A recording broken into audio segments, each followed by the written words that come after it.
Bonjour à toutes et à tous pour cette nouvelle édition de l'Amérique latine décryptée du mois de juin 2022. Ce mois, finalement, comme tous ceux qui se sont écoulés, est extrêmement riche en matière d'actualité. Tout d'abord, le sommet des Amériques qui s'est tenu à Los Angeles. Premier sommet des Amériques qui se tient aux États-Unis depuis 1994. A mis en valeur, a mis en exergue plusieurs éléments. Si la déclaration de Los Angeles, signée par 20 pays, a permis de s'accorder sur une forme de co-responsabilité en matière migratoire, il est vrai que ce sommet a révélé des fractures sur le continent américain. 3 pays n'avaient pas été invités à participer au sommet, le Venezuela, Cuba et le Nicaragua. Le président mexicain, Andrés Manuel López Obrador, n'a pas participé à ce sommet.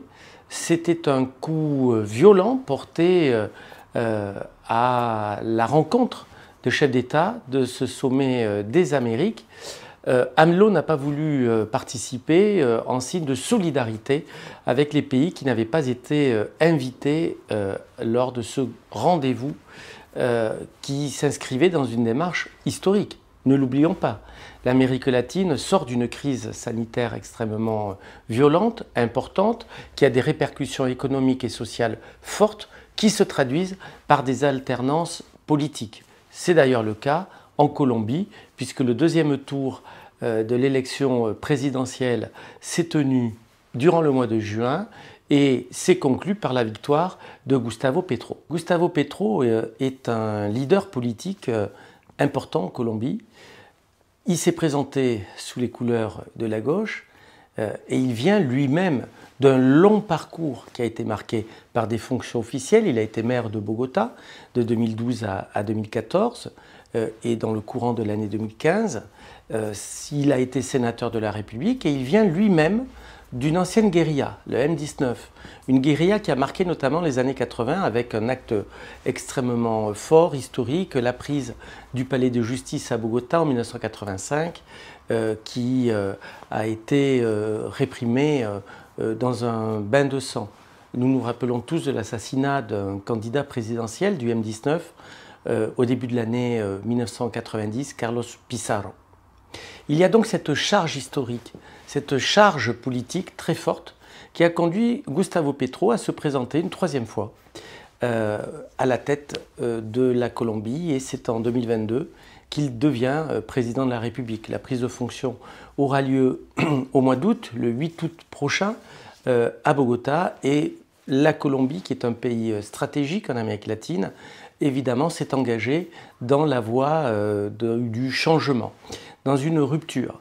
Et elle illustre cette rupture, évidemment, la situation économique, sociale d'un pays et à travers la Colombie, de l'Amérique latine. Et nous nous rappelons de l'alternance qu'il y a eu au Chili et l'élection de Gabriel Boric qui a pris ses fonctions au début de l'année, de cette année 2022.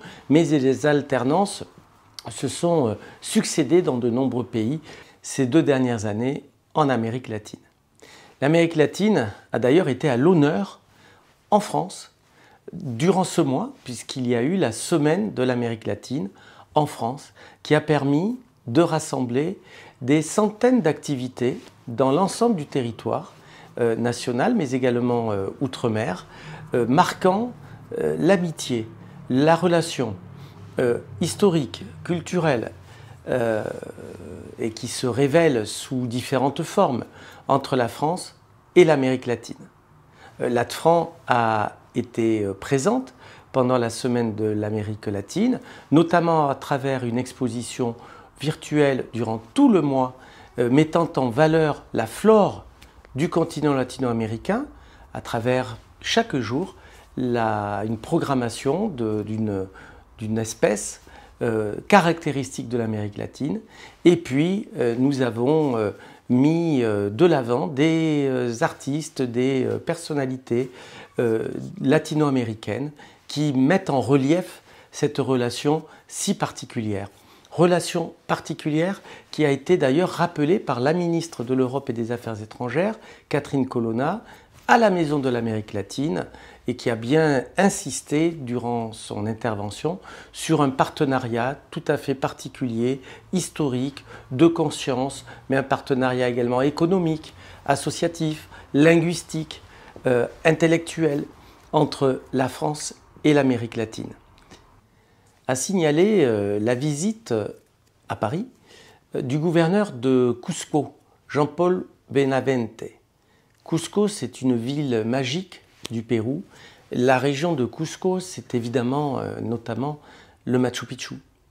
Autant de sites inscrits au patrimoine mondial de l'UNESCO. Jean-Paul Benavente a voulu engager des discussions à la recherche de partenariats, notamment sous l'angle touristique, mais il est évident que le tourisme draine avec lui d'autres problématiques, les transports, les nouvelles technologies, des prestations de services, bref, autant de secteurs que Jean-Paul Benavente entend développer au service de la population de la région de Cusco et de la ville, mais évidemment de la relation qu'il peut créer, entretenir, développer avec d'autres territoires dans le monde ou certains pays, et dans ce cas avec la France. Qu'il en soit ici remercié. Comme vous le constatez, l'actualité ne manque pas. Elle est toujours aussi dense, aussi riche, aussi diversifiée. J'espère qu'elle aura attiré votre attention. Merci à toutes et à tous. À très bientôt. Hasta pronto. See you soon. Hasta luego.